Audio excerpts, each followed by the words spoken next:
Hello everyone and welcome to gravity circle biology channel. बच्चों, आज हम लोग जो हैं हमारे chapter sexual reproduction and flowering plants के आगे के पोर्शन को कंटिन्यू कर रहे हैं।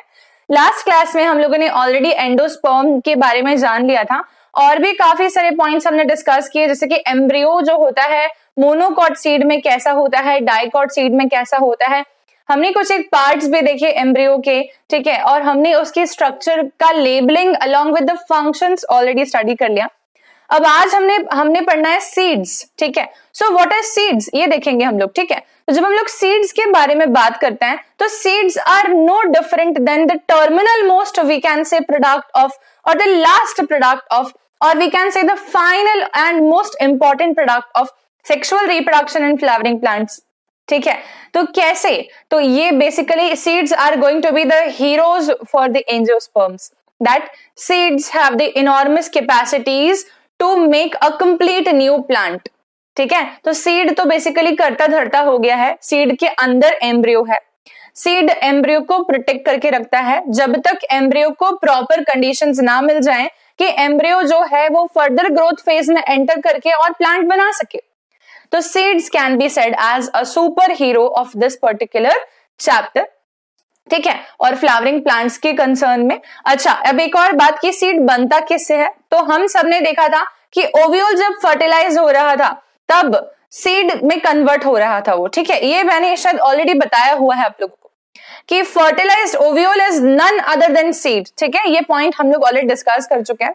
अब सीड्स हमने देखी हैं क्या, तो हम डेली लाइफ में सीड्स खाते भी हैं, हमने बहुत सारी सीड्स देखी हुई होगी including the pumpkin seeds and we can say the chia seeds and we can say the pulses, जैसे कि उड़द, मूंग, ठीक है, etc. और उसके अलावा राजमा that is beans, ठीक है। उसके अलावा हम लोगों ने soybean, we do use the tail and oil of soybean and groundnut are also seeds. We can say seeds are very important part of agriculture as well as our food, isn't it? So seeds जो है basically देखा जाए तो बहुत सारे prospective से hero term उसको मैंने दिया, ठीक। अब सीड्स जो होती है बेसिकली बनती किसके अंदर है, तो ऑफ कोर्स ये बात है वो बनती फ्रूट के अंदर है। तो क्या हम लोग ये नहीं बोल सकते हैं कि formation of seed and formation of formation of fruit is a simultaneous process, ये साथ में चल रहा है। मतलब कि जब ओवरी फ्रूट में कन्वर्ट हो रही है तब ओव्यूल सीड में कन्वर्ट हो रहा है, ठीक है। तो ये एक साइमल्टेनियस फिनोमेना है और इसको हम लोग अभी पढ़ने वाला है। तो हम पहले पढ़ेंगे कि बेसिक स्ट्रक्चर क्या होता है एक सीड जब हम बोलते हैं, तो एक सीड कहलाने के लिए क्या क्या बेसिक स्ट्रक्चर की रिक्वायरमेंट है, हम किसको सीड बोलते हैं और उसके पार्ट क्या क्या है, ठीक है। तो जब हम लोग सीड बोलते हैं तो just imagine any seed whatever you want to imagine. You are also able to imagine a seed of we can say rajma और kidney bean because it is a very prominent one. और अगर आप उसको लेके बैठोगे ना देखने के लिए तो आपको बहुत सारे स्ट्रक्चर्स विजुअलाइज हो जाएंगे, ठीक है। तो जब भी पढ़ते हो समझते हो तो उसको रियल लाइफ में अगर देख लोगे एक बार प्लांट स्ट्रक्चर स्पेसिफिकली, क्योंकि वो रिलेट करना डिफिकल्ट होता है, तो आपके लिए वो बहुत इजी बन जाएगा। तो इसीलिए मैं इतने सारे पिक्चर्स लेके आती हूँ ताकि आपको कैसे भी करके दिमाग में हर एक चीज समझ में आ जाए कि मैं इसकी बात कर रही हूँ तो मैं किसकी बात कर रही हूँ, ठीक है। चलो अभी देखते हैं, ये एक सीड है हमारे पास, हर एक सीड का एक सीड कोट होता है, ठीक है। जब भी कभी आप लोगों ने अगर अंकुरित अनाज खाया होगा जिसको हम स्प्राउटेड बोलते हैं, स्प्राउटेड बीन्स, ठीक है। तो स्प्राउटेड स्ट्रक्चर जब भी खाते हैं तो जैसे मान लीजिए मूंग है तो मूंग का वो ग्रीन कवर अलग हो जाता है, राइट। ऐसे कई बार ऐसा होता है कि हम लोग जो है मटर फली या पी होता है उसका सीड कवर हटा के हम देखते हैं कि अंदर कैसे कॉटिलडॉन्स अरेंज्ड है, ठीक है। तो वो सीड कोट है बेसिकली। सीड कोट जो होता है उसकी दो लेयर्स होती हैं, एक होती है टेस्टा और एक होती है टेगमेन, ठीक है। टेस्टा जो लेयर होती है कंपैरेटिवली थिक होती है और टेगमेन जो लेयर होती है थोड़ी सी थिन होती है, ठीक है, थिन होती है। तो ये दो लेयर्स का सीड कोट बना हुआ होता है। तो आउटर मोस्ट किसी भी सीड में क्या होगा, it will become a seed coat, outer layer is going to be the testa and inner one is going to be the tegmen, ठीक है। ये सीड कोट प्रोटेक्ट करता है सीड को, ठीक है। सीड कोड सीड को प्रोटेक्ट करता है, ठीक है। अच्छा, सीड किसको प्रोटेक्ट करता है, सीड प्रोटेक्ट करता है एम्ब्रियो को, मतलब कि यहाँ पर डबल ट्रिपल प्रोटेक्शन मिल रहा है एम्ब्रियो को, हम ये देखेंगे, ठीक है। अच्छा, अब इसके बाद क्या, फिर आता है सीड के अंदर क्या प्रेजेंट होता है, एम्ब्रियो प्रेजेंट होता है। एम्ब्रियो बेसिकली क्या क्या स्ट्रक्चर से कंपोज्ड है, तो हम सब जानते हैं कि एम्ब्रियो हमने लास्ट क्लास में देख लिया था, तो we are very much aware about what is plumule, ठीक है, what is epicotyl, what is hypocotyl, what is a radicle, ठीक है, ये सारे structure, and what is a cotyledon, ये सारे स्ट्रक्चर्स हम ऑलरेडी जानते हैं, ठीक। तब जब हम एम्ब्रियो की बात करते हैं तो radicle will grow into a root, है ना, एपिकोटाइल के अंदर plumule will grow into a shoot, ठीक है, and cotyledons are storage products, और वो न्यूट्रिएंट रिजर्वायर है एक तरीके से, और ये जो है ग्रोइंग एम्ब्रियो को न्यूट्रिशन प्रोवाइड करेंगे, और कॉटिलेडॉन ही आगे जाके पहली लीफ में कन्वर्ट हो जाते हैं, ठीक है। तो cotyledons can be said as a first leaf of a plant, ठीक। तो ये सारी चीजें हमें स्ट्रक्चर्स नजर आ रहे हैं। अब कुछ और भी स्ट्रक्चर्स जो कि इसमें नजर नहीं आ रहे हैं उसमें दिख रहे हैं हम लोगों को, वो है एक आपको अपर्चर नजर आ रहा है, इसको हम बोलते हैं माइक्रोपाइल, ठीक है। ये माइक्रोपाइल एक स्मॉल अपर्चर है, एक फाइन अपर्चर है, इसका क्या रोल है हम ये भी समझेंगे। और एक हमें दिख रहा है हाइलम, ये क्या चीज है, हम ये सारे पॉइंट्स एक एक करके देखने वाले हैं, ठीक है। तो अब देखो, इसीलिए मैंने इमेजिनेशन में आप लोगों को एक किडनी बीन या राजमा बताया हुआ है यहाँ पर। जब हम राजमा का स्ट्रक्चर देखते हैं तो आप सभी लोगों को इस प्रकार का कोई स्ट्रक्चर दिखता है, एक डिप्रेशन सा होता है उसके ऊपर, ये होता है हाइलम।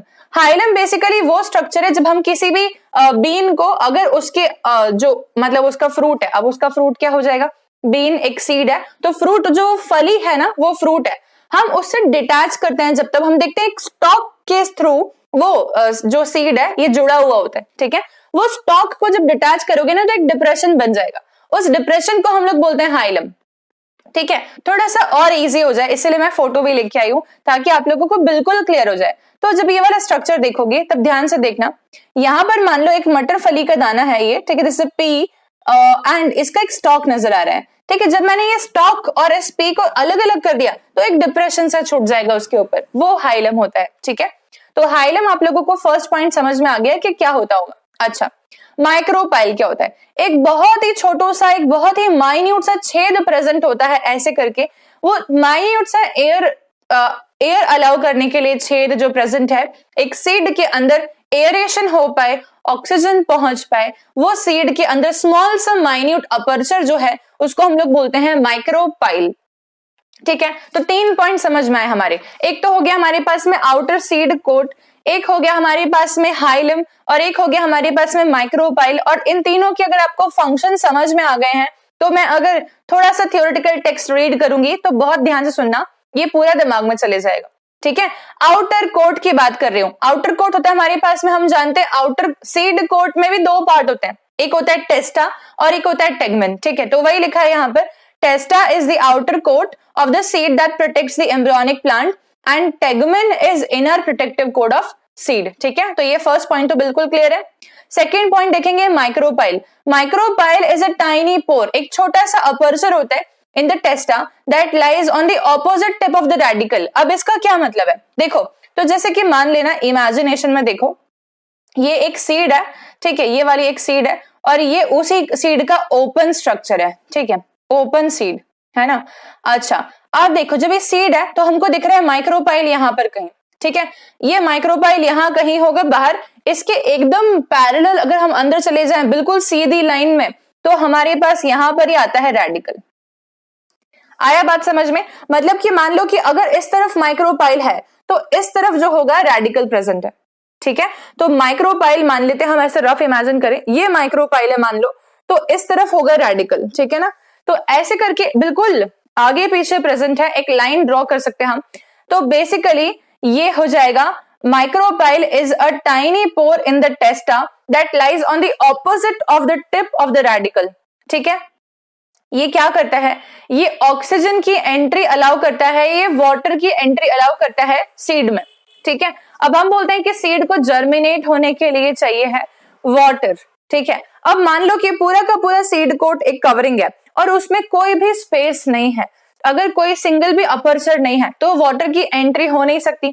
अगर वाटर की एंट्री नहीं हो सकती तो मेटाबॉलिक एक्टिविटीज चालू ही नहीं हो पाएंगी, और मेटाबॉलिक एक्टिविटीज चालू नहीं हो पाएंगी तो सीड कभी भी जर्मिनेट ही नहीं हो पाएगा, ठीक है। इसीलिए सीड्स को पानी में जब हम लोग भिगो के रख देते हैं, whenever we do that we are really able to observe this with in 1 to 2 days, ठीक है, अगर ज्यादा ही गर्मी है तो 1 day, अगर ठंड का मौसम है तो 2 days, the seeds starts germinating, ठीक है, the seeds starts germinating and this is because कि माइक्रोपाइल के कारण से पानी जो है वो सीड के अंदर एंटर होना चालू हो गया। तो ये वाला पॉइंट क्लियर है। एक इमेजिनेशन करते हैं। अब इमेजिन करो कि आप लोगों ने बिल्कुल फ्रेश जो है मटर खरीदी, ठीक है, जाके fresh piece, you have bought fresh piece, ठीक है, एंड जस्ट वे देम, उनके सीड्स निकालने के बाद, हाँ बिल्कुल ऐसे करके मत वे कर देना, सीड्स निकालने के बाद अगर आप उनको वे करते हो, ठीक है, तो उनका जो वेट होगा that will be a wet weight, वो एक ठंडा वेट है, ठीक है। उसी सीड्स को अगर आप लोग जाके धूप में रख देते हो and after we will say 3 to 4 days, if we'll take the seeds back and then we'll weigh them, it will become little bit lighter, yes or no? Definitely, because these seeds which were already wet, because they had a water content, वो seeds का पानी जो है evaporate हो जाएगा and then they will become a dry one, ठीक है। और ये dry क्यों हो जाती हैं? So that they can become optimum for storage. अगर ये dry नहीं होती और ये अगर wet ही रहती तो ये सड़ जाती, ये खराब हो जाती, पर ये डॉर्मेंट स्टेज में नहीं पहुंच पाती जहां पर ये सालों तक जिंदा रह सके या कुछ महीनों तक जिंदा रह सके, ठीक है। तो ये भी पॉइंट समझना है कि जैसे जैसे सीड मैच्योर होती है ना, वैसे वैसे सीड का वाटर कंटेंट रिड्यूस होता है और सीड ड्राई हो जाती है, करीबन 10 से 15% मॉइस्चर को वो लूज कर देती है, ठीक है। ऐसा क्यों किया? ताकि कोई भी मेटाबॉलिक एक्टिविटी ना चले, इसीलिए मैंने कहा माइक्रोपाइल वाटर की एंट्री अलाउ करते हैं ताकि मेटाबॉलिक एक्टिविटी वापस चालू हो सके, ठीक है। एक ड्राई सीड की मेटाबॉलिक एक्टिविटी बंद रहती है, कारण उसका स्लो डाउन होती है। कारण उसका ये रहता है कि सीड्स मेटाबॉलिकली तब एक्टिव होती हैं जब उनके पास ऑप्टिमम कंडीशंस हो जर्मिनेट होने के लिए, ठीक है। तब देखो, the general metabolic activity of the embryo will slow down, embryo में enter into a state of inactivity called as dormancy. इसका क्या मतलब है? इसका ये मतलब है कि जो हम बोलते हैं they still have a potential of forming a complete plant but they are behaving inert, ठीक है। मतलब कि उनकी पूरी काबिलियत है एक नया प्लांट बनाने की, पर वो अभी इनएक्टिव बिहेव कर रहे हैं और वो डॉर्मेंट स्टेज में है, मतलब कि उनका पोटेंशियल होते हुए भी उन्होंने पोटेंशियल हाइड किया हुआ है। ऐसा सीड्स सिर्फ तब करेंगी जब उनके पास एक proper optimum conditions to grow नहीं है, ठीक है। अगर उनके पास ऑप्टिमम कंडीशंस टू ग्रो है तो वो डेफिनेटली ग्रो कर जाएंगी, जर्मिनेट कर जाएंगी, ठीक है। आपने कभी भी अगर देखा हो, अगर आपने नॉर्मली सपोज मान लो कि गेहूं लिया, ठीक है, whenever you have taken some wheat, handful of wheat लिया और उसको आपने रखा हुआ है एक तो पेपर के ऊपर बिछा के धूप में, और दूसरा आपने केस क्या किया, आपने उनको पानी के ऊपर स्प्रिंकल करके रख दिया। दोनों केसेस में क्या ऑब्जर्वेशन डिफरेंट होगी? डेफिनेटली डिफरेंट होगी कि पहला पीस ऑफ पेपर पे जब वो सीड्स पड़े हुए हैं तो दे विल नॉट जर्मिनेट, ठीक है। पर जब हम उनको पानी में स्प्रिंकल कर चुके हैं तो we are really able to see that wheat grass will come out of that, ठीक है। The wheat will start growing into the plant, isn't it? That is the beauty of the seeds. The seeds will grow into plant only when they will get an optimum condition of temperature as well as water, that is relative humidity, ठीक है, और oxygen definitely.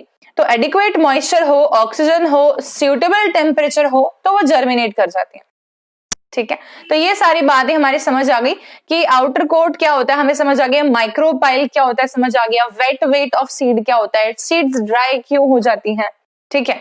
फिर आती है hilum. Hilum तो मैंने आप लोगों को इमेजिन ही करा दिया है कि स्टॉक जब टूट जाता है सीड से तो एक डिप्रेशन छूट जाता है सीड में और उसको बोलते हैं हाइलम, ठीक है। तो it is a scar, scar मतलब कि निशान, left by stalk which attached the ovule to the ovary wall before it became a seed, ठीक है। इतना आ गया, चलो, है ना। जैसे कि ये ओवरी वॉल है, ये स्टॉक है ना, और ये सीड, ये ओव्यूल है। अब जब ये सीड बन गया है, ठीक है, तब ये स्टॉक जब डिटैच होगा तो यहां पर एक मार्क छोड़ के जाएगा, इतनी सी बात है, ठीक है। नेक्स्ट आते हैं कोटिलेडॉन्स, ठीक है। कोटिलेडॉन्स बेसिकली हमने ऑलरेडी पढ़े हुए हैं, monocot seed and dicot seed में हम जानते हैं कि cotyledons can be single as in case of monocot seeds like rice and wheat, and it can be 2 in number in case of dicotyledon plants like pea, ठीक है, and beans. Okay, so these are the plants. तो देखो इसमें क्या होता है, why do we eat pulses? Have anyone wondered about that, thought about that? Why do we eat pulses? ठीक है, the reason behind that. And why do we eat grains, है ना? The reason behind that, these are the structures which are rich in lots and lots of carbohydrates and some of them are rich in proteins as well. Like अगर मैं बात करूं rice की, तो rice का कोटिलेडॉन जो है वो कार्ब्स में रिच है. और अगर मैं बात करूं on the other hand P plant की, तो पी प्लांट का जो कोटिलेडॉन्स है वो रिच है कार्बोहाइड्रेट प्लस प्रोटीन्स में, दोनों में. ठीक है, तो इसीलिए हम बोलेंगे this will be a good source of food, isn't it? अब एक कोटिलेडॉन के अंदर क्यों छुपा के रखते हैं एम्ब्रियो को, अब समझ आ रहा है? क्योंकि एम्ब्रियो जब जर्मिनेट करेगा ना, तो cotyledons will be providing the embryo energy to grow. ठीक है, द फूड टू जर्मिनेट. ठीक है, तो ये समझ आया. In some of the plants this contains high quantities of starch and will provide a source of food for the developing embryo prior to germination. ठीक है, in other plants this role is perform by an endosperm. अब ऐसा जरूरी नहीं है कि सारे plants में एंडोस्पर्म रहे. जैसे कि हम सब जानते हैं कोकोनट होता है, तो कोकोनट के पास में जो है ना एंडोस्पर्म प्रेजेंट होता है. ठीक है, हमेशा कोकोनट सीड हमेशा एम्ब्रियो से नरिश रहेगी. ठीक है, लेकिन सारे के सारे सीड्स में एंडोस्पर्म हमेशा अवेलेबल और जरूरी नहीं. काफी सारे मतलब हम बोलते हैं एम्ब्रियोज कंज्यूम कर लेते हैं एंडोस्पर्म को पहले ही पूरा. अब जब उनको एक्चुअल में जर्मिनेशन की कंडीशन मिले और उनके पास में एंडोस्पर्म ही ना हो, तब क्या सीन होगा? तब वो जर्मिनेट ही नहीं कर पाएंगे because of lack of nutrition. तब इस केस में कोटिलेडॉन्स का न्यूट्रिशन यूज करके और वो जर्मिनेट कर पाएंगे. ठीक है, तो ये बहुत सिंपल सा केस है जहां पर हमें समझना है कि एंडोस्पर्म अगर है तो वो तो नरिशमेंट प्रोवाइड कर ही देगा, और अगर एंडोस्पर्म नहीं है, ठीक है, तो कोटिलेडॉन्स के पास में भी सफिशिएंट नरिशमेंट होता है ताकि एम्ब्रियो को जर्मिनेट होने में, ग्रो होने में वो हेल्प कर सके. फिर आता है रेडिकल. रेडिकल हम लोगों ने लास्ट क्लास में ही देखा था कि ये एक पहला ऐसा स्ट्रक्चर है जो कि किसी ना किसी मतलब स्ट्रक्चर को राइज देने वाला है. मतलब कि radicle will give rise to root. ठीक है, तो यहाँ ये क्वेश्चन तुम्हारे लिए है, which came first, the root or the shoot? तो इसका क्या आंसर होगा? इसका ऑब्वियस आंसर है रूट. ठीक है, तो रूट ही पहले पुश होके आती है बाहर, है ना? रूट्स बनाओ पहले, ऐसा बोलते हैं ना, हमें भी बोलते हैं ऐसा कि पहले तुम्हारी जड़ें मजबूत होगी तो तुम ऐसा ग्रो कर जाओगे, अदरवाइज नहीं. क्यों बोलते हैं कि until unless you are not into depth of something you are not able to grow. ठीक है, just like seeds पहले रूट्स बनाती हैं, वो अपनी पकड़ मजबूत करती हैं मिट्टी में, तब जाके वो शूट बाहर निकालती हैं. ठीक है, ऐसे देखो ये रूट ग्रो हो रही है. रूट किस प्रकार से ग्रो होके अपना मिट्टी के अंदर धंस रही है अपने आप. ठीक है, जियोट्रोपिज्म शो करेगी, थिग्मोट्रोपिज्म शो करेगी, हाइड्रोट्रोपिज्म शो करेगी, है ना? तो ये बेसिकली अपने आप ग्रो होके, अगर उसको कंडीशंस प्रॉपर मिलती हैं, अप्रोप्रिएट मिलती हैं, तो root will be the first portion to come out. ठीक है, push its way out the seed, है ना? सीड से बाहर आती है. ये वो रेडिकल. रेडिकल बनाएगी प्राइमरी रूट, प्लूम्यूल बनाएगा प्राइमरी शूट. ठीक है, जैसे कि ये देखो ये रेडिकल है. अब देखो अभी रूट जब ग्रो होती है, हम यहाँ ध्यान से देखेंगे, है ना, एकदम ध्यान से. वापस देखो, रूट ग्रो होती है, इसके तुरंत बाद शूट ग्रो होके ऊपर आना चालू कर देती है and it will turn into the shoot. ठीक है, तो यहाँ देखो plumule, this is the embryonic shoot. It appears as a bud which will give rise to the shoot and the remaining structures in the plant. Easy. ठीक है, फिर आता है एंडोस्पर्म. एंडोस्पर्म नरिशमेंट प्रोवाइड करता है, किसी सीड में होता है, किसी में नहीं होता है. जैसे कि मेज में होता है, व्हीट में होता है, राइस में होता है, कोकोनट में होता है, कैस्टर में होता है.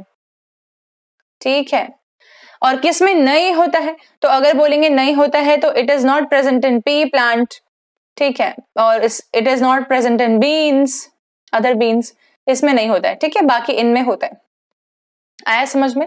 ऐसे करके these are the basic components we can say of a typical seed. ठीक है, तो आई रियली होप दैट इतना समझ सभी लोगों को आ चुका है कि सीड्स कैसे बनती हैं और सीड्स में क्या क्या पार्ट होता है. फटाफट क्विक रिवीजन करा रही हूँ. सीड में होता है आउटर कोट. आउटर कोट में दो लेयर्स, एक होती है आउटर टेस्टा, अंदर वाली होती है हमारी टेगमेन. ठीक है, फिर आता है हमारे पास में एक स्टॉक के डिटैचमेंट के कारण छूटा हुआ स्कार, उसको हम बोलते हैं हाइलम. एक आता है हमारे पास में एक स्मॉल सा अपर्चर प्रेजेंट होता है हमारे आउटर कोट के ऊपर, उसको हम लोग बोलते हैं micropyle. It will allow the entry of water and air inside the seed. ठीक है. फिर होता है cotyledons. These are structures which can be either one और two, one in case of the monocot plant and two in case of the dicot plant. ठीक है. And these are rich in nutrients, will help the embryo to grow up. ठीक है. Optimum condition जब उसको मिल जाए, it will help in providing nourishment to the growing embryo. ठीक है. Then radicle. Radicle will form the primary root of seed, है ना, and plumule will form the primary shoot of the seed, and endosperm can be present in some of the seeds, can not be present in some of the seeds. ठीक है. But if it is present, its role is to provide nourishment to the developing embryo. This is it. ठीक है. अब ये एक बहुत ही important table है और इस टेबल को बहुत ध्यान से देख लो. ये क्वेश्चंस हमारे सामने अगर आ सकते हैं तो बहुत सिंपल बात है कि बिफोर फर्टिलाइजेशन प्लांट का पार्ट क्या कहलाता था और उसे हम आफ्टर फर्टिलाइजेशन क्या बोलना चालू कर चुके हैं. ठीक है. तब प्लांट के अंदर हम सबने देखा था calyx, Corolla, androecium, style, stigma, ये सारे के सारे प्लांट्स के पार्ट रहते हैं. ठीक है. क्या फर्टिलाइजेशन के बाद में भी ये एग्जिस्ट करते हैं? Then it is a straightforward no, and they will mostly wither off, मतलब कि ये झड़ जाएंगे. ठीक है. ये झड़ जाएंगे, इतना ध्यान रखिएगा हमेशा, ये झड़ जाएंगे. ठीक है. ओके. अच्छा, अब नेक्स्ट देखते हैं ovary. Ovary will convert into fruit, ये तो हम सब जानते हैं, तो बता दिया 1000 बार. ओवरी की जो वॉल थी, it will convert into pericarp. ठीक है. पेरिकार्प की फर्दर 3 लेयर्स हम लोग पढ़ेंगे अभी आगे, एपिकार्प, मेसोकार्प और एंडोकार्प. ठीक है. तो ये हम अभी आगे पढ़ने वाले हैं. Ovule will convert into seed, ये भी तुम लोगों को बता दिया. Integument will convert into seed coat. ठीक है. जो हमारे पास में हमने देखा था ना, एग अपैरेटस के आसपास में इंटेग्यूमेंट प्रेजेंट थे, आउटर इंटेग्यूमेंट, इनर इंटेग्यूमेंट, और उसमें एक स्मॉल सा अपर्चर था, माइक्रोपाइल, वही वाला है. तो integument basically will convert into the seed coat, outer will be testa and inner will be the tegmen. ठीक है. तो ये हो गया. Micropyle will remain as micropyle. Funicle जो है वो बनाता है स्टॉक ऑफ सीड. फ्यूनिकल बनाएगा स्टॉक ऑफ सीड, और स्टॉक ऑफ सीड जब हट जाएगा तो उसका डिप्रेशन बच जाएगा, उसको हम हाइमन बोलेंगे. ठीक है. तो यहां पर लिस्ट में नहीं है लेकिन मैं लिख देती हूं आफ्टर फर्टिलाइजेशन में. Stock of seed detaches and leaves hymen as depression. ठीक है. ये ध्यान रखने का है. अच्छा, फिर आता है किसी किसी प्लांट में, सब में नहीं, किसी किसी प्लांट में न्यूसेलस भी रह जाता है. न्यूसेलस स्ट्रक्चर सब अगर याद कर पाए तो एग अपैरेटस के बाहर का जो टिश्यू था वो न्यूसेलस था. एग अपैरेटस के बाहर का जो टिश्यू था वो न्यूसेलस था. किसी भी बेसिकली पोस्ट फर्टिलाइजेशन इवेंट में न्यूसेलस देखने को नहीं मिलता, लेकिन कुछ एक ऐसे सीड्स होते हैं जैसे कि हम बोलेंगे बीट रूट. ठीक है. जिसको चुकंदर बोलते हैं. चुकंदर का जो बीज होता है, और एक होता है आपका काली मिर्च या ब्लैक पेपर, इसका जो बीज होता है, सीड होता है, उसमें न्यूसेलस भी परसिस्ट करता है सीड में, और उसका नाम हो जाता है वहां पर पेरिस्पर्म. ठीक है. और यहाँ बच्चे कंफ्यूज होते हैं, पेरिस्पर्म किसका रेमिनेंट है बोले तो it will be remnant of nucellus, है ना. और एंडोस्पर्म क्या है? Endosperm is a triploid tissue, अगर याद हो तो. ट्रिप्लॉइड टिश्यू, ठीक है, जो कि बेसिकली फर्टिलाइजेशन के बाद बना है. ठीक है. अच्छा, egg cell will convert into zygote. Synergids हट जाएंगे, है ना, डिसइंटीग्रेट हो जाएंगे, डिसअपीयर हो जाएंगे. तो बहुत सिंपल कंपोनेंट्स, बहुत सिंपल हमने इसको कर दिया इस टेबल के फॉर्म में. It will become a very easy thing for us. ठीक है. अब बात करते हैं कि सीड्स कितने टाइप की हो सकती हैं. तो बेसिकली सीड्स 2 मेन टाइप की होती हैं. एक टाइप होता है उसके अंदर ये कि उसके पास में एंडोस्पर्म प्रेजेंट है, और एक टाइप होता है कि उसके पास एंडोस्पर्म प्रेजेंट नहीं है. ठीक है. जब एंडोस्पर्म प्रेजेंट नहीं है तो सीड को बोलेंगे नॉन एल्ब्यूमिनस सीड. इसी को बोलते हैं एक्सएल्ब्यूमिनस सीड. ठीक है. और इसी को एक और नाम बोल देते हैं नॉन एंडोस्पर्मिक सीड. ठीक है. तो ये वो सीड्स हो जाएंगे जिनके पास में एंडोस्पर्म नहीं बचता, क्योंकि वो पूरा कंज्यूम कर लिया जाता है डेवलपिंग एम्ब्रियो के द्वारा. ठीक है. तो इसको पढ़ लो. They have no residual endosperm as it is completely consumed during the embryonic development, जैसे कि पी, ग्राउंडनट.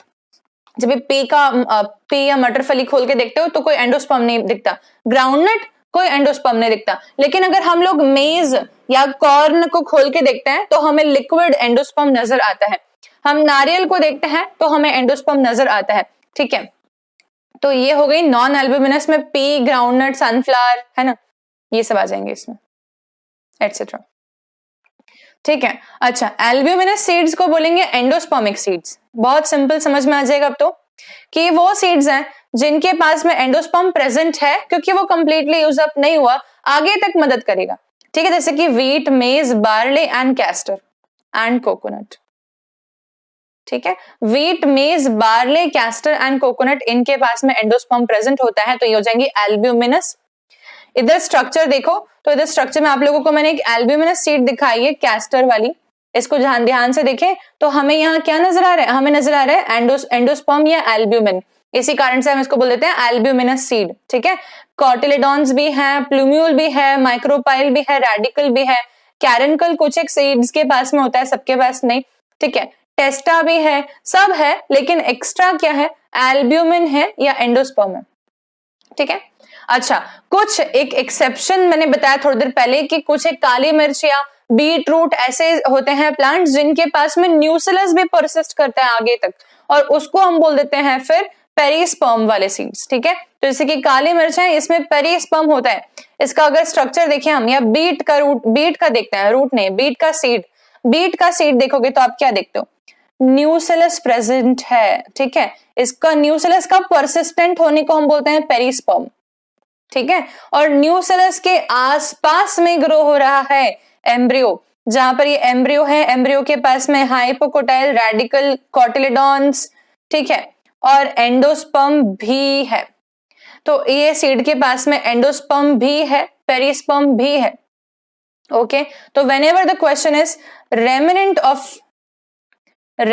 ऑफ न्यूसिलस, ठीक है, is called as,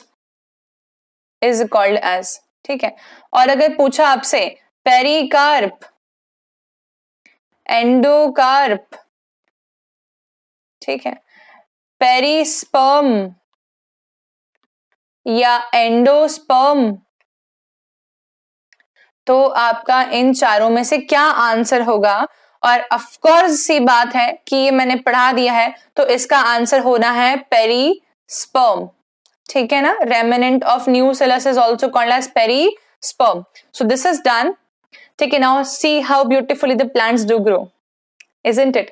From the seeds, how do they germinate? ये क्या क्या स्ट्रक्चर्स हैं, कोई फटाफट से इमेजिन कर सकता है? अगर जैसे ग्रो होते हैं तो देखो, ये तो रूट बन रही है, दिख रही है सबको नीचे की तरफ, है ना? जो व्हाइट कलर का नीचे जा रहा है वो क्या है? वो बेसिकली रेडिकल से बनती हुई रूट है। ठीक है, तो मैं फटाफट मार्क करने की ट्राई करूंगी, ये रहा। ठीक है, ये रेडिकल से बनता हुआ रूट है जो हमें दिखा। ठीक है, अब मुझे बताओ ये क्या स्ट्रक्चर है जो कि बाहर की तरफ आया उठकर? ये शूट बन रहा है, राइट? और जो शूट बन रहा है वो क्या है? तो हम बोल देंगे उसको ये है प्लूम्यूल से डेवलप्ड शूट है। ठीक है, फिर आप लोगों को क्या कॉटिलेडॉन्स दिख रहे हैं? ये वाला जो प्लांट ग्रो हो रहा है ना, ये एक डाइकॉट प्लांट है। ये देखो, इसका एक कॉटिलेडॉन ये है, दूसरा ये है। ये कॉटिलेडॉन्स पहले लीफ है, देखो आप जाके देखना, ये कॉटिलेडॉन्स जो है किस तरीके से पहले लीफ बनते हैं। देखो ये पहले लीफ है नीचे, ये वाले, isn't it? तो कॉटिलेडॉन्स पहले लीफ है, ये पहले लीफ है, लेकिन इसके बाद में एक्चुअल लीव्स बनना स्टार्ट होते हैं। ठीक है, तो इसीलिए ये बेसिक चीजें हैं, ये इमेजिनेशन जितना करोगे उतना बेहतर होती जाएंगे। ठीक है, I hope this is very clear now. Next देखते हैं, हम आ गए फ्रूट पे। अब फ्रूट क्या होता है? मैंने पहले ही बता दिया था वैसे तो, कि आपके ओव्यूल्स जब सीड में कन्वर्ट हो रहे हैं, ठीक है, इसी समय पर साइमल्टेनियस इवेंट एक और हो रहा है, वो है ओवरी जो है वो फ्रूट में कन्वर्ट हो रही है। ठीक है, और फ्रूट के अंदर सीड है। ठीक है, सिंपल बात है। ठीक है, तो हम अगर एक सिंपल बेरी फ्रूट का एनालिसिस करें, बेरी फ्रूट हमारा टमाटो हो गया। ठीक है, तो टमाटो का जब एनालिसिस करेंगे तो हमें क्या दिखता है? ये एक बेरी फ्रूट है, इस बेरी फ्रूट के अंदर कंपोनेंट्स में जो मैं मार्क करूंगी सिर्फ उतने ही देखो, बाकी बार बार देखने की जरूरत नहीं। एक सीड देख रहे हैं, तो सीड्स बहुत सारी हम लोग को नजर आ रही है, यहाँ पे सीड्स है बहुत सारी। ठीक है, और ये सीड्स किस में है? ये है ओवरी की वॉल जो कि फ्रूट में कन्वर्ट हो गई। ठीक है, तो ओवरी की वॉल जो कि फ्रूट में कन्वर्ट हो गई, उसके आउटर वॉल को क्या बोलोगे? तो बोलोगे पेरिकार्प। ठीक है। और पेरिकार्प के अंदर आउटर मोस्ट होता है एक्सोकार्प, एक्सोकार्प को ही बोलते हैं एपिकार्प, ठीक है। फिर इनर वाला पोर्शन होता है मीजोकार्प और सबसे अंदरूनी लेयर होती है एंडोकार्प, ठीक है। तो ये होता है एक बेसिक ओवरी का वॉल। ओवरी का वॉल जो है वो बन जाता है पेरिकार्प। मैंने थोड़ी देर पहले एक टेबल बताई थी, अगर ध्यान से देखते तो याद आएगा कि हमने यहाँ पर ही पहले ये लिख लिया है कि ओवरी का जो वॉल है ये कन्वर्ट हो जाता है पेरिकार्प में, और पेरिकार्प के फर्दर 3 लेयर्स होते हैं एपिकार्प, मीजोकार्प और एंडोकार्प, ठीक है। अब याद रहेगा। चलो अब देखो, तो जो स्टेटमेंट मैंने बोला वही स्टेटमेंट यहां लिखा है, the transformation of ovule into seeds and ovary into fruit is proceeding simultaneously, ठीक है। The wall of ovary develops into wall of fruit called as pericarp, ठीक। अब 2 प्रकार के फ्रूट हो सकते हैं। अगर मैं बोलूं एक मटर फली या हम बोले पी प्लांट जो है ये भी एक फ्रूट है डेफिनेटली, ठीक है, ये भी एक फ्रूट है। तो क्या इसकी वॉल फ्लैशी है, क्या इसकी वॉल फ्लैशी या एडिबल है? तो हम बोलेंगे नो, ठीक है, नो। ऑन द कॉन्ट्ररी, अगर मैं मैंगो बोल रही होती, ठीक है, और मैंने मैंगो के अंदर बोला होता क्या उसकी वॉल और सीड के बीच में फ्लैश है बहुत सारा, एडिबल वो भी, तो हम बोलेंगे यस, ठीक है। तो इस प्रकार से ओवरी जब फ्रूट में कन्वर्ट होती है तो फ्रूट्स 2 कैटेगरी के हो सकते हैं, एक तो फ्लैशी वॉल वाले और एक होते हैं नॉन फ्लैशी वॉल वाले। और फ्लैशी वॉल वाले जनरली हम लोग फलों के रूप में खाते हैं, ठीक है, जैसे कि the fruits can be fleshy as in guava, ठीक है, orange, mango etcetera. And fruits जिनका आउटर कोट हम पेरिकार्प नहीं खाता जनरली, उसको हम मतलब फेंक देते हैं, सीड्स खाते हैं, उसमें ग्राउंड नट, मस्टर्ड, पी, ठीक है, एटसेट्रा, ये सब आ जाएंगे, ठीक है। तो ये बेसिक बातें होंगी कुछ एक कि ओवरी की वॉल पेरिकार्प सब बार एडिबल नहीं होती, किसी किसी बार वो एडिबल नहीं होती, हमको उसको फेंकना पड़ता है, और किसी किसी समय पर वो एडिबल होती है, जैसे कि फ्रूट्स के केस में वो एडिबल होती है क्योंकि वो फ्लैशी होती है, ठीक है। ये बात हुई। अच्छा अब मुझे बताओ, क्या सारे के सारे फ्रूट्स के पास, फ्रूट्स के अंदर सीड्स हैं? मोस्टली यस, और जिनके पास नहीं है वो फ्रूट्स को हम पार्थेनोकार्पिक फ्रूट बोलेंगे आगे, ठीक है। लेकिन अगर फ्रूट के पास में सीड है तो मतलब कि रिस्पॉन्सिबिलिटी हो गई सीड, फ्रूट की रिस्पॉन्सिबिलिटी है वो, फ्रूट को उसको डिस्पर्स ऑफ करना है। तब अगर आपने कभी इमेजिन किया है कि मटर फली को अगर आप लोग पौधे पे ही लगे रहने दो और खाओ नहीं, तो उसका जो आउटर कोट है ना वो धीरे धीरे ड्राई होगा, ड्राई होगा, ड्राई होगा, ड्राई होगा, और वो क्रैक हो जाएगा, और क्रैक होके वो सीड्स निकल के गिर जाएंगे और वो वापस से जर्मिनेट कर जाएंगे अगर एडिक्वेट मॉइस्चर था तो, एडिक्वेट ऑक्सीजन थी तो। मतलब कि हर एक फ्रूट की रिस्पॉन्सिबिलिटी होती है सीड्स को प्रॉपर जगह पे पहुंचाना, ठीक है। इसीलिए काफी सारे फ्रूट्स ने ऐसे ऐसे मैकेनिज्म अडेप्ट किए हुए होते हैं जो कि सीड्स को जर्मिनेट करने में मदद करें, सीड्स का डिस्पर्सल करने में हेल्प करें। जैसे कुछ एक एग्जांपल्स हम देखते हैं, ठीक है। अच्छा ये वाला फोटो देख लो पहले एक बार, उसके बाद एग्जांपल देखना। ये बताया चेंजेस कैसे हो रहे, पपाया का प्लांट है, ठीक है। ये देखो पपाया का फ्लावर था पहले, है ना, ये पपाया का कली था, कली से फ्लावर बना, और देखो फ्लावर से किस प्रकार से फ्रूट बन रहा है, ठीक है। तो बेसिकली ये सारे इवेंट्स किस में बदलाव हो रहे हैं? फ्लावर में, ठीक है। तो फ्लावर का ही ओवरी जो है, फ्लावर की ओवरी बनती है फ्रूट, ठीक है। ये बात हमेशा ध्यान रखना, ठीक है। तो ovary develops into fruit, ovules develop into seed, and we can see that the flower has been replaced by a fruit. Can we say this as a cell differentiation process? Yes or no? Yes, definitely. क्योंकि यहाँ cell differentiate हो रहा है, पहले वही एक फूल था, अब वही एक फूल नहीं होके वो एक मतलब पूरा फ्रूट बन रहा है। ब्यूटिफुल वर्ल्ड, ठीक है। अब देखो क्या ये ऐसी कुछ एक स्ट्रक्चर्स हैं जो कि हवा में उड़ते हैं और हम उसको रुई समझ के कैच करते हैं? How many of you have done that? These are some of the seeds which I feel like that have fascinated each and every one of us, and we mostly run behind them to catch them sometimes. We do play with them sometimes, and then we again हम उसको वापस से throw कर देते हैं हवा में और वो फिर से उड़ के कहीं चली जाती है ना। ये क्या है? These are some of the mechanisms adapted by the seeds, adapted for seed dispersal, ठीक है। तो क्या होता है, फ्रूट्स के पास में मैकेनिज्म होता है सीड डिस्पर्सल के लिए कई बार, और कई बार सीड्स के पास में मैकेनिज्म होता है फॉर देयर ओन डिस्पर्सल। ठीक है, तो इनको बेसिक काम क्या है, डिस्पर्स करना, इधर उधर करना, इधर उधर करना। ठीक है, अलग जगह पे जाके ग्रो हो जाओ तुम, है ना, ऐसे करके। तो अब देखो ये सीड है और ये इसके साथ जुड़ के हवा में उड़ते हुए जा रहा है और कहीं पे तो गिरेगा, और अगर प्रॉपर मॉइस्चर मिला तो वो ग्रो हो जाएगा। ऐसे केस में डिस्पर्सल में मदद कौन कर रहा है, क्या हम बोल सकते हैं, हवा। ठीक है, तो इसमें हो जाएगा ये डिस्पर्सल का मेथड विंड डिस्पर्सल। ठीक है, तो wind dispersal is also possible for some of the seeds. For some of the seeds animals help them in dispersal. Like कई बार ऐसे देखा होगा आपने कि शीप है, गोट है, या गाय है, या बफेलो है, ठीक है, या मतलब हॉर्स है, कोई भी एनिमल है और वो पेड़ से रगड़ते हुए जा रहा है अपने आप को। ठीक है, वो पेड़ पे अपनी बेसिकली जो है पीठ ऐसे ऐसे कर रहा है कि यार मेरे थोड़ा क्लीन होना है। ठीक है, ऑन द कॉन्ट्ररी उसी समय पर वो काफी सारे सीड्स लेकर भी चले जाता है और वो सीड्स को किसी किसी जगह पर ग्रो होने के लिए सूटेबल एनवायरनमेंट मिल जाता है बाय चांस। ठीक है, तो animals, just imagine this one, like just imagine ये एक पेड़ के पास से गया और वो पेड़ का जो है फ्रूट वाला पोर्शन टूटकर डिटैच होकर उसके साथ चला गया। ठीक है, तो ये हुआ एनिमल्स की मदद से। कभी आपने पैरट देखा है, पैरट गुआवा बहुत खाता है, और पैरट नहीं, इनफैक्ट बहुत सारे बर्ड्स बहुत सारे फ्रूट्स खाते हैं, इनफैक्ट क्रो भी खाता है। ठीक है, तो ये सब जब फ्रूट्स खा रहे होते हैं तब they do not have tooth in them. क्या होता है कि उनके पास दांत नहीं होते।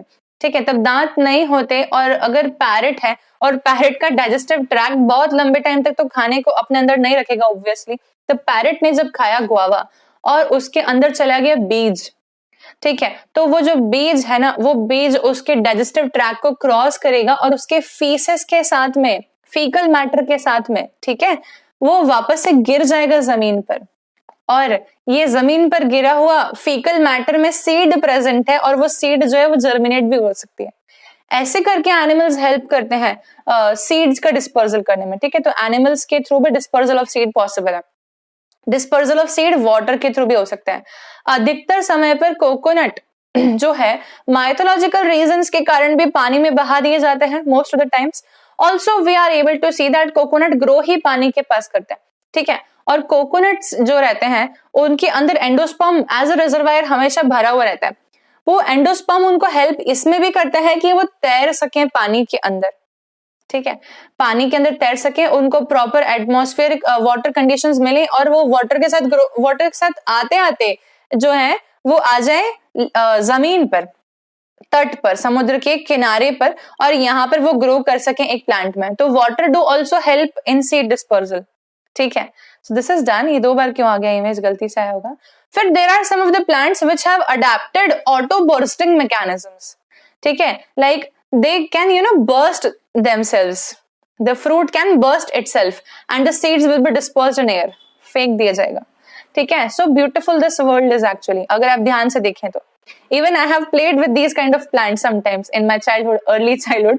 ठीक है, तो plants में क्या एक ऐसा था जिसको आप फोड़ोगे तो उसको बिल्कुल कॉइल हो जाता था वो, और उसके बीज निकल जाते थे, फिर आप उसको फेंक देते थे, तो डरते थे कि यार ये कैसा प्लांट है।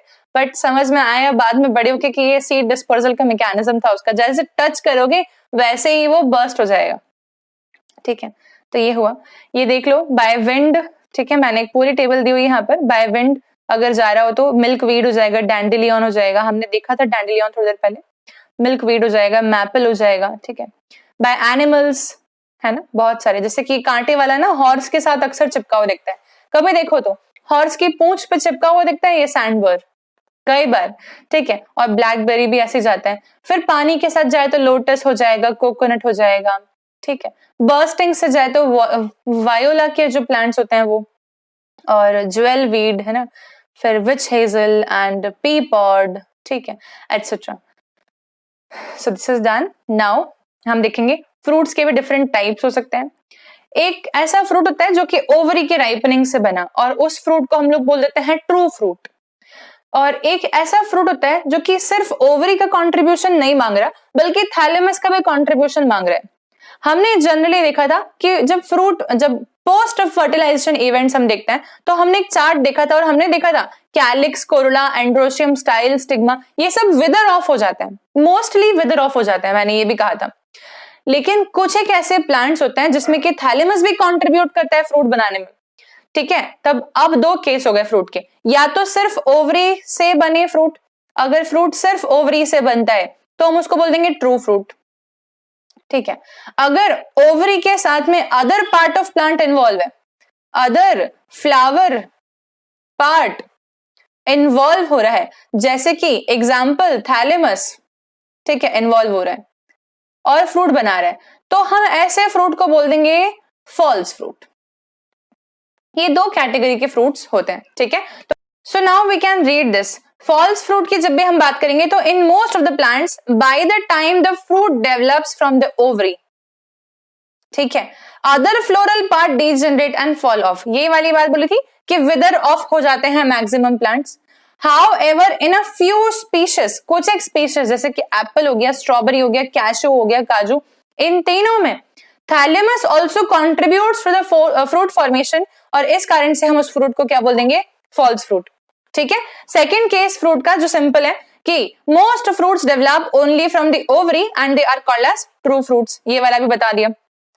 और तीसरे केस में जो फ्रूट्स हमारे पास डेवलप होते हैं वो होते हैं पार्थेनोकार्पिक फ्रूट्स, ठीक है। अभी ये मत सोचना कि कंटेंट कहां चला गया, मेरे से गलती से वो डिलीट हो गया, ठीक है। तो यहाँ पर स्लाइड पे जो लिखा हुआ था अभी वो तुम्हारा जस्ट पहले आ रहा होगा, अभी नहीं आ रहा, कोई बात नहीं। थर्ड केस ऑफ जो फ्रूट्स हम देखते हैं वो होते हैं हमारे पार्थेनोकार्पिक फ्रूट्स, और पार्थेनोकार्पिक फ्रूट्स वो फ्रूट्स होते हैं बच्चों जो कि मतलब हम बोलेंगे आर्टिफिशियली हम इंजेक्ट कर दें अगर ग्रोथ हार्मोन को ओवरी में, फर्टिलाइजेशन होने के पहले ही, तब सीड्स नहीं बनेंगे। क्यों? कि अगर फर्टिलाइजेशन नहीं हुआ है तो ओव्यूल सीड्स में कन्वर्ट हो ही नहीं सकते, तब सीड्स नहीं होंगे उन फ्रूट्स में। ऐसे फ्रूट्स को हम बोलते हैं पार्थेनोकार्पिक फ्रूट्स, ठीक है, बीज रहित हो जाएगा वो। तो देखो यहाँ पर, although in most of the species fruits are the result of fertilization, there are few species in which fruits develop without fertilization.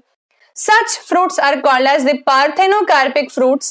Banana is one such example. This is one of the natural example, ठीक है, but the parthenocarpy can be induced also. अगर हम growth hormone का injection लगा दें किसी भी plant के ओवरी के अंदर, तो वो जो फ्रूट में डेवलप होगी वो एक सीडलेस फ्रूट होगा। कई बार हम लोगों ने ऐसे पपाया देखे होते हैं जो कि सीडलेस होते हैं, ठीक है, और कई बार हमने जो है ऐसे वाटरमेलन देखे होते हैं जिसके अंदर बहुत कम सीड्स हैं, या मतलब रेयर केस में कुछ एक सीड्स निकल आए। तो बेसिकली ये आर्टिफिशियल तरीके से इंजेक्ट करना ग्रोथ हार्मोन को और ओवरी को राइपन करवाना फ्रूट बनाने के लिए बिफोर फर्टिलाइजेशन, पार्थेनोकार्पी से बनाया जाता है ऐसा फ्रूट, ठीक है। सो दिस इज डन। तो तीन टाइप के फ्रूट्स हमने देखे, एक होता है ट्रू फ्रूट, ओवरी से बनेगा, फॉल्स फ्रूट, ओवरी और थैलेमस का कंट्रीब्यूशन लेगा, जैसे कि इसमें आ जाएगा हमारे एग्जांपल एप्पल, स्ट्रॉबेरी, कैशूनट। तीसरा हो जाएगा पार्थेनोकार्पिक फ्रूट जो कि बिफोर फर्टिलाइजेशन बन जाएगा, एग्जांपल हो जाएगा इसमें बनाना, ठीक है। अच्छा, अब सीड्स क्या इंपॉर्टेंस रखते हैं, ठीक है, जैसे कि मैंने स्टार्टिंग ऑफ द लेक्चर में बताया, seeds can be, we can say the heroes for angiosperms, they are actually going to provide lots and lots of advantages to the angiosperms, ठीक है।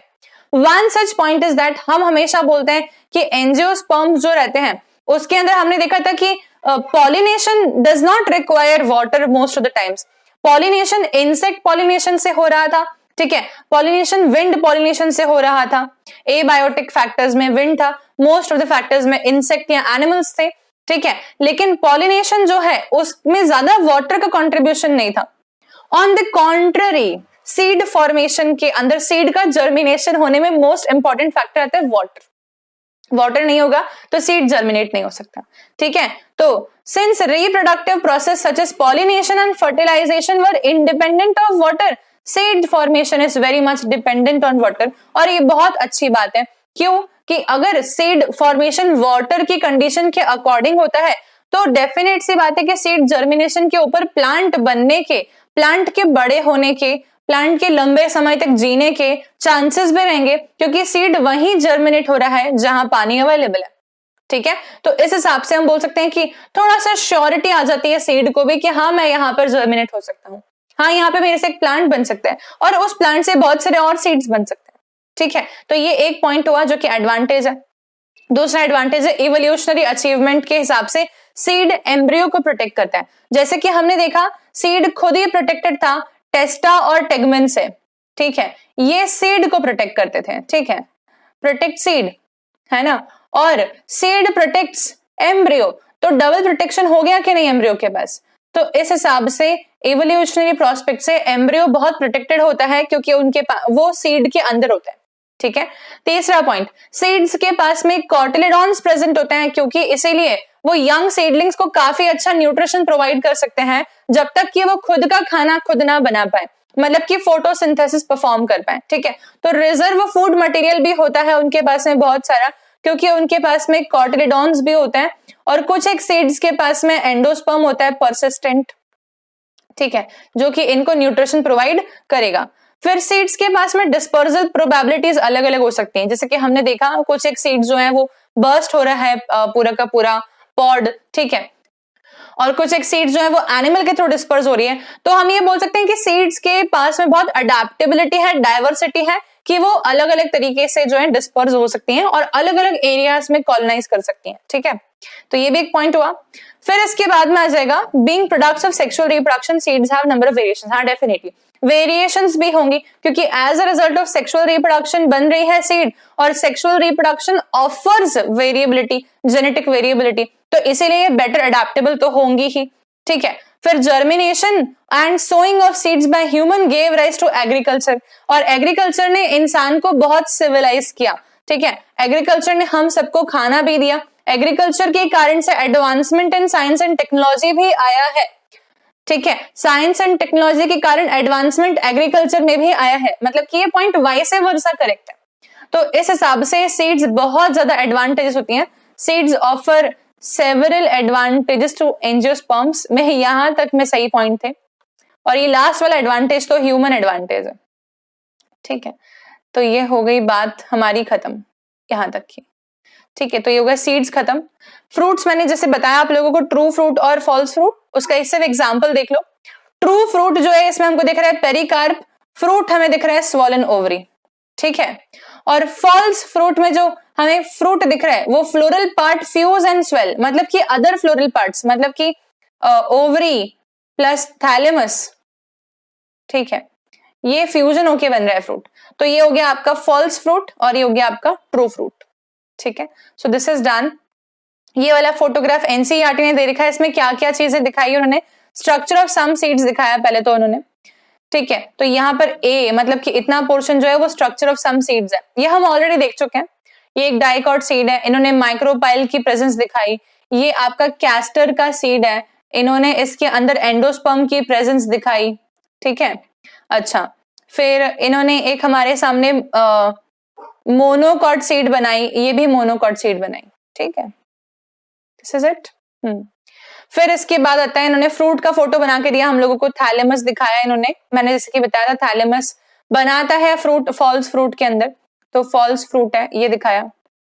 ठीक है, अच्छा और स्ट्रॉबेरी जो होता है ना, strawberry is basically composite fruit, तो उन्होंने कॉम्पोजिट फ्रूट भी दिखाया हम लोगों को। सो दिस इज ऑल। ठीक है, फिर बात होती है सीड वाइबिलिटी की, कि सीड कितने समय तक जिंदा रह सकती है। ठीक है, तब ये बहुत वेरिएबल फैक्टर है, कुछ एक ऐसे सीड्स होती हैं जो कि सिर्फ कुछ एक मंथ तक जिंदा रह सकती हैं, कुछ एक सीड्स कुछ सालों तक जिंदा रह सकती हैं, कुछ एक सीड्स कुछ हजार सालों तक जिंदा रह सकती हैं। तो it will be a very much variable thing, ये हमेशा फिक्स नहीं होती है, अलग अलग सीड्स के लिए अलग अलग हो सकती है। ठीक है, how long do the seeds remain alive after they are dispersed, it is called as seed viability. ठीक है, और ये dehydration and dormancy of mature seeds are crucial. अब तुम सोचो कि गेहूं है मान लेते हैं, ठीक है, और गेहूं जो है वो मतलब सीड ड्राई होगा उसके पहले ही उग जाए, तो ऐसे तो पूरा मतलब धरती कवर हो जाएगी और पौधे उगते ही जाएंगे अनकंट्रोल्ड रेट पर। ठीक है, तो सीड्स बेसिकली उनका डिहाइड्रेट होना ये एक अच्छा फैक्टर है कि हम जब चाहें तब उनको उगा सकते हैं। ठीक है, या वो भी कंडीशन देख के उगती हैं, पता चला ऐसे ही उग जाती that would become a burden for the mother earth, कि डायरेक्ट उग रही हैं और there is no control over the seed growth into the plants. ठीक है, तो ये वाला पॉइंट देखो कि can you imagine agriculture in absence of seeds? Of course not. ठीक है, गेहूं के बीज उगाए जाते हैं। ठीक है, ऐसे ही हम बोलेंगे हमेशा बीज उगाए जाते हैं। ठीक है, सीड्स नहीं होंगे तो एग्रीकल्चर इज नॉट पॉसिबल। और in the presence of seeds which germinate straight away soon after formation cannot be stored. Just imagine, we need to eat all the stock. ठीक है, we need to eat all the stock because we are not able to store it, isn't it? So like these are some of the problems. इसीलिए seeds हमेशा dormancy achieve कर लेती हैं एक state, जो कि seeds के लिए बहुत important है। ठीक है, तो सीड की वायबिलिटी एनवायरमेंटल फैक्टर से तो अफेक्ट होती ही है, क्योंकि रिलेटिव ह्यूमिडिटी, ठीक है, जिसको हम मॉइस्चर कंटेंट भी बोल रहे हैं, और ऑक्सीजन, ठीक है, ये चीज है ना, और एटसेट्रा, सनलाइट, ये सारी जो चीजें हैं, या टेम्परेचर बोलना चाहिए यहाँ पे, सनलाइट और टेम्परेचर, ये सारी चीजें जो हैं, ये सीड को एनवायरमेंटल फैक्टर्स जो कि गवर्न कर रहे हैं सीड की जर्मिनेशन को और वायबिलिटी को। और जेनेटिकली भी सीड्स की डेट फिक्स होती है कि मतलब इतने साल जी सकता है ये बीज, इसके बाद भी उगाया जाए तो पौधा बन जाएगा, है ना। ऐसे करके सीड वायबिलिटी जेनेटिक भी होती है और एनवायरमेंटल भी होती है। ठीक है, एग्जाम्पल देखते हैं, कुछ एक सीड्स के कितना स्पैन है उनका, कितने सालों बाद भी उगाए तो उग जाएगा। कुछ एक दिन में ऑक्सैलिस का पौधा उगाओ तो ठीक है, अगर ऑक्सैलिस के सीड को एक महीने तक स्टोर कर लिया जाए और फिर उसको उगाया जाए तो वो प्लांट में कन्वर्ट नहीं होगा। मतलब कि इस सीड की वायबिलिटी सिर्फ कुछ दिन होती है, फ्यू डेज। कुछ एक ऐसे प्लांट्स होते हैं जिनकी वायबिलिटी होती है 2 से 5 साल। क्रॉप प्लांट्स एग्जाम्पल, ठीक है, क्रॉप प्लांट्स जो हैं वो अगर 5-6 साल पुराना बीज है तो उसको डिफिकल्टी होगी उगने में। अगर मान लो कि 20 साल पुराना क्रॉप है तो शायद वो जर्मिनेट ना हो, क्योंकि उसकी वायबिलिटी खत्म हो गई, उसके अंदर का एम्ब्रियो मर गया। ठीक है ना, उसके अंदर का एम्ब्रियो इनएक्टिव स्टेट में नहीं है, अब वो मर ही चुका है, तो वो ग्रो नहीं होगी प्लांट में। ऐसे 100 साल होता है ट्राइफोलियम के लिए, जिसको 3 पत्ता बोलते हैं हिंदी में, त्रिपत्र शायद से ना, नॉट वेरी श्योर, याद आ गया पर इसीलिए बता दिया मैंने, त्रिपत्र। मुझे ये पक्का पता है कि ट्राइफोलियम इज अ स्पाइस, ठीक है, एक कॉन्डिमेंट है ये। अच्छा, फिर आते हैं कुछ एक ऐसे प्लांट्स है जो कि 1000 साल से भी ज्यादा जी सकते हैं, जैसे कि लोटस। इनकी सीड्स, मतलब प्लांट्स नहीं, इनकी सीड्स 1000 साल बाद भी उगाए जाएं तो भी लोटस का प्लांट उग जाएगा। ठीक है, एक प्लांट है Phoenix dactylifera, Phoenix rise from the ashes बोलते हैं, फीनिक्स को हम लोग, एक बर्ड होता है, पर फीनिक्स डैक्टिलिफेरा क्या होता है, एक प्रकार का पाम है। ठीक है, डेट पाम, और ये 2000 साल पुराना बीज मिला, उसको उगाया गया तो नया प्लांट बन गया। ठीक है, ये किंग हेरोड के पैलेस के पास में मिला था हम लोग को, डेड सी के पास में, इसको उगाने से प्लांट बना। ठीक है, ऐसे 10,000 साल पुराना एक बीज मिला जिसका नाम है ल्यूपिन आर्क्टिकस। ठीक है, ल्यूपिन, और ल्यूपिन से भी नया प्लांट बना और फ्लावर भी हुआ उससे। ठीक है, तो हाउ स्ट्रेंज कि पैलिनोबॉटनिस्ट जो होते हैं, जो कि फॉसिल्स ऑफ प्लांट्स ढूंढते हैं, उनको बाय चांस सीड मिल जाते हैं और फिर वो उसको उगा के टेस्ट करते हैं कि इससे भी पौधा उगेगा कि नहीं, और अगर उग जाता होगा तो उनके हैप्पीनेस का लेवल क्या होता होगा। ठीक है, तो ऐसा कुछ यहाँ पर इनको फील हुआ होगा जब उन्होंने 10,000 साल पुराना बीज उगा के एक पौधा उगा लिया, ल्यूपिन्स। ठीक है, ऐसे। फिर एक फैक्चुअल इंफॉर्मेशन है, हालांकि इतनी इंपॉर्टेंट नहीं होती, लेकिन एनसीईआरटी ने शब्द दिया है ऑर्किड फ्रूट्स के बारे में, इसीलिए हम लोग जो है इसका फोटो देखेंगे। ऑर्किड की जो सीड्स होती है ना, उनको बोलते हैं हम लोग डस्ट सीड्स, धूल जैसी सीड्स। ठीक है, ये देखो, एक ऑर्किड के पॉड में, एक ऑर्किड के हम बोलेंगे फ्रूट में, इतने सारे, ये दिख रहे हैं बारीक बारीक, मैं जूम करके दिखाती हूँ, ये देखो, ये इतने सारे बारीक बारीक सीड्स बनते हैं। ठीक है, इसको बोलते हैं ऑर्किड डस्ट। ठीक है, और ऑर्किड डस्ट जो है सबसे माइन्यूट, सबसे छोटी सीड है। ठीक है, और भी कुछ एक छोटी सीड्स होती हैं कुछ एक प्लांट्स की, जैसे कि ओरोबैंके एंड स्ट्रिगा। ओरोबैंके और स्ट्रिगा दोनों के दोनों जो है ये होते हैं रूट पैरासाइट, इनके भी बीज बहुत छोटे छोटे होते हैं, रूट पैरासाइट होते हैं। ठीक है, पैरासाइटिक प्लांट्स है। फिर सबसे बड़ा सीड किसका होता है, कोई पूछेगा तो बोलना है डबल कोकोनट। डबल कोकोनट सिर्फ एक ही जगह पर पाए जाते हैं। ठीक है, और डबल कोकोनट जो होता है, इसका सीड सबसे बड़ा सीड होता है इस दुनिया का। ठीक है, तो ये कुछ फैक्चुअल इंफॉर्मेशन हमने देखी। अब आते हैं आपके पास एनसीईआरटी के कुछ एक प्रश्न जो उन्होंने पूछे हैं, और ये बहुत दिमाग लगाने वाले प्रश्न नहीं है, they are very simple ones, but I am seeking for answers from your side, कि आप ये वाला पेज जो है इसका मुझे पूरा आंसर कमेंट बॉक्स में लिख के देंगे, ठीक है। इसमें है क्वेश्चन यहां से, how many eggs are present in embryo sac, कितने एग एक एम्ब्रियो सैक में होते हैं, ठीक है। सेकंड है, how many embryos are present in an ovule.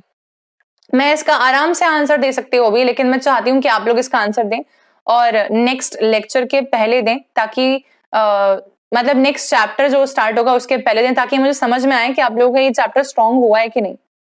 तीसरा है, how many ovules are present in an ovary, ठीक है। चौथा, how many ovaries in a typical flower. शायद मुझे लगता है सब लोग अभी आंसर दे रहे होंगे दिमाग में कुछ ना कुछ। How many flowers are present in a tree, ये फालतू का क्वेश्चन है, ठीक है। And so on. Can you think of some plants in which fruits contain very large number of seeds? Yes, of course, watermelon. ठीक है, the favorite of many. Okay, cucumber बोल सकते हैं कि नहीं? Large number of seeds होती है ना cucumber में, etc. ठीक है, ये हो गया। अब आता है, मैंने सीड को हीरो बोला तो उसका इमेजिनेशन देखेंगे, ठीक है। फाइकस सबने जानते हैं, सब अंजीर जानते हैं, अंजीर, अंजीर को बोलते हैं फाइकस, ठीक है। तो देखो, क्या मैंने गलत बोला? फिग्स बोलते हैं ना अंजीर को, तो पीपल है क्या है? ठीक है, पता नहीं क्या है, हाँ, पर मुझे ऐसे याद आया कि ये शायद से अंजीर होता है, पता नहीं क्यों। पर देखो, फाइकस जो होता है इसके पास कितने सारे बीज होते हैं, स्मॉल स्मॉल माइन्यूट माइन्यूट, दिख रहे ढेर सारे बीज। एक फ्रूट ऑफ फाइकस में इतने बीज है, सोचो कि एक बीज से, one seed will give rise to the complete tree of ficus, and there are so many ficuses and how many seeds afterwards, isn't it? So this is given in the last portion of the NCERT's fruit portion. How many billions of seeds does each ficus tree will produce, and can you imagine any other example in which such a tiny structure can produce a large biomass over the years? ठीक है, so we need to understand, इससे मैं एक actual में moral निकाल रही हूँ कि we do all have, you know, some potential inside us which can appear minute, which can appear, you know, worthless. एक छोटा सा बीज है ना, worthless appear कर सकता है, कई बार हमको लगता है कि उसको इग्नोर भी किया जा सकता है आराम से, ठीक है। But we do not know what that potential, if given attention, can lead into, you know, large number of things coming out suddenly, and the people will be amazed to see that, oh my god, that this minute structure has developed into such a big one, ठीक है। So think over it, जो मैंने अभी बोला। This is all done. Next class में apomixis और polyembryony पढ़ा रही हूँ, चैप्टर खत्म, इसके बाद नया चैप्टर चालू करेंगे क्लास 12th वाले का। और बोर्ड की एग्जाम्स तुम्हारी लेट हो रही है, तो सिलेबस का टेंशन लेने की जरूरत नहीं है ज्यादा, जिस स्पीड में पढ़ रहे हैं ध्यान से पढ़ो, पूरा पढ़ो, नीट के लेवल तक पढ़ो भी बैठ के, ठीक है। So bye everyone, and do not forget to like, share and subscribe this channel, और इस चैप्टर के भी नोट्स जो हैं इसी हफ्ते में आप लोगों को प्रोवाइड करवा देंगे, ठीक है। So bye everyone.